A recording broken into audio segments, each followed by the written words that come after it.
Hey, are you someone thinking about moving to Riverside, California? In today's video, I'm going to show you a current deal we just put in escrow so you can know exactly what's going on in this housing market, what you can expect when it comes to putting offers in, looking at houses, everything you need to know in between. Also, if you're someone who currently lives in Riverside and you're thinking about selling your home, sticking to the end to see some of my tips and tricks on why we priced it or where we were at, how we were able to get an offer to open escrow even in this hard market. So doesn't matter, guys, if you're thinking about buying or selling, we're obviously here to help you. So now let's check out this house we just put into escrow.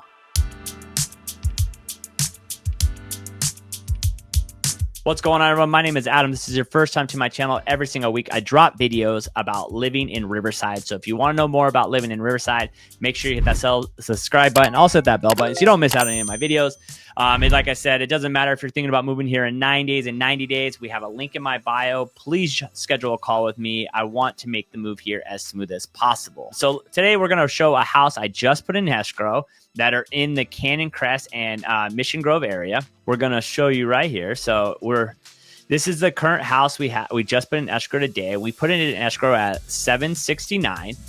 We started at our price point at $775. We were getting views. We were on Zillow. We had 2,000 views and 183 saves. So what that kind of shows me, when I have a house currently on the market and it's getting a lot of views and a lot of saves, but isn't going pending, and we're not getting a lot of showing requests, it means people like the house. Obviously, they're viewing it and saving it, but they don't like the price. That's the only reason someone doesn't come look at a house is price. And so if you're currently on the market, I'm not giving any advice if you're with a signed licensed agent, but I would throw my 2 cents. If you were looking at your reviews online and people are looking and saving your property, but not coming to see it, you are overpriced. It's just what it is. You know, we had a good home. It was a 4-bedroom, 3-bath, 2,200 square feet with a pool in a nice area. So we kind of knew, hey, listen, its price is kind of the problem. So what we did was our list price was $775.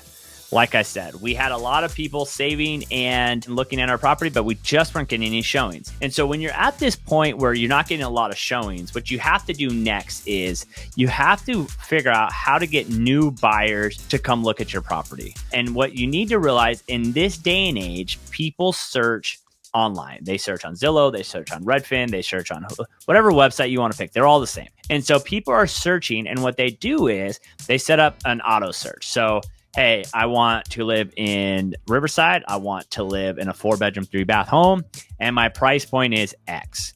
Well, if you've noticed, most people will search by 25,000 increments. So if we're at 775 and we weren't getting any showings, what was the next thing we need to do? Some people will drop their price down to, $765 or $770. The problem with that is we're not doing our main goal. Our main goal is to get to a new buyer pool.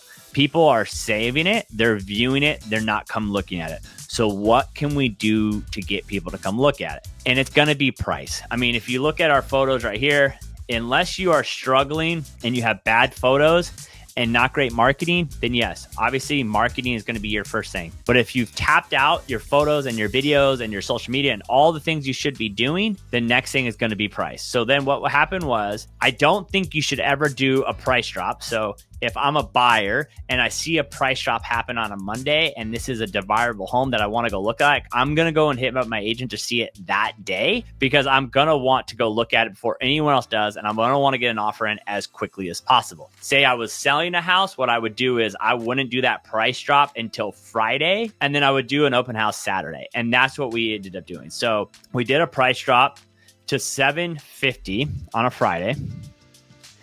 And then we did an open house on Saturday from 12 to 2:30. All right. So we went from having no showings and no offers to we had 12 people come through the open house, and we ended up with one offer at $769, and we opened escrow with them today. So even though my clients wanted or thought the house was worth $775, we got them $6,000 lower than what they wanted to. Even though we dropped the price down by $25,000, we bumped it up with multiple offers. Well, they thought we had multiple offers. We had 12 people come through the open house. It was super busy.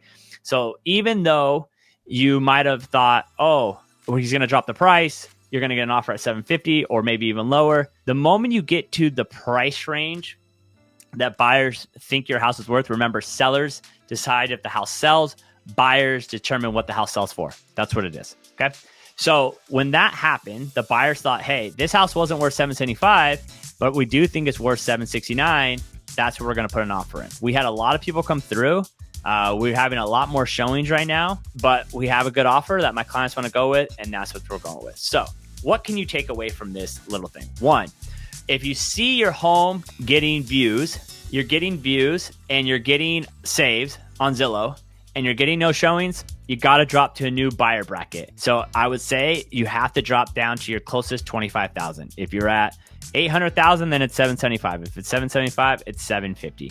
To do a price drop at 10,000, it's just not going to do too much unless you're dropping down into a new buyer pool, because that's what you're doing. You're wanting to grab the buyers that are probably the 740 to 750 price range for our listing to come to the house, make the buyers that can afford more think there's big demand there, and then it pushes the house up. Buyers look at Zillow too. And so if we want to look at Zillow right now, our home, since we did that price drop, has jumped up to 250 saves and 2,600 views. So if you're a buyer and you've been looking at that property, and now we do a price drop, and now you see the increase in views and increase in saves, and you're thinking about writing an offer, what do you think people are going to think? They're going to think that, hey, there's big demand for this property. We need to put an offer in, and it has to be aggressive because we don't want to lose on this house. Remember, you can never price too low if you do it the right way. And what I mean by that is, yes, if you price a home too low and you don't do the right marketing and allow that time for a lot of buyers come in at once and get multiple offers to drive the price up, yes, there are chances you could leave money on the table. But if you price a home right, and you do it with an open house or showings only on the weekend and then get multiple offers and drive the price up, you will never leave money on the table. You can do it the other way, where your house sits on the market for 60 days and it's overpriced, and then a buyer comes in, writes something 20,000 below because they think you're desperate, and then you take it because you have no other offers. So the worst thing that an agent can allow a buyer or a seller to do is overprice their house in the current market. If it's overpriced, it will not sell. It's just part of the game. That's the reason why houses aren't moving, is because rates are 6.5% and sellers don't want to drop their prices and buyers don't want to pay that price. Very simple. So in Riverside, if a house is priced right, it will sell. It might not have 20 offers like we did during COVID, but it will have at least 1 or 2 offers, and you need to come in with a good offer. If you are thinking about selling your house, you need a price where the market currently is and maybe slightly just below that, so then it sells quickly. Is it going to sell in one day? Probably not, but at least in the first 2 weeks.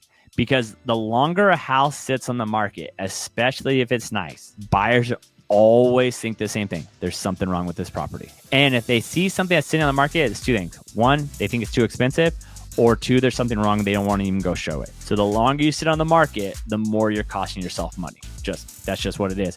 And if you buyers are out there and you're looking for a deal, go look at anything that's been on the market more than 30 days and go write a low offer. They might accept it. Am I saying if a house is listed at 750 coming in at 700? Probably not. But I would write an offer for 725, or I would have them pay my closing costs, or I would have these things. In this market, I would say we're in a true neutral market in Riverside. Good homes, priced right. The sellers still have a little bit of pull, but not a lot. Home priced wrong and not a good home in Riverside, it is for sure a buyer's market. They can come in and write a crazy offer, and then it's up to the seller to decide if they want to sell. So hopefully this video helps. Like I said, it doesn't matter if you're thinking about moving in 9 days or 90 days. Click the link below. We love helping people just like you make the move here to Riverside as smooth as possible. Remember, it's free, no hassle, no nothing. We're here to help you. We're here to make you understand what it's like living in Riverside. I've been here 38 years. I kind of know this place inside and out. We don't want people to make the mistake in buying in the wrong neighborhood or the wrong price, or maybe this is not the right place for you. So hopefully this video helps. Make sure you hit that subscribe button, hit that bell button. And until next time, guys, peace.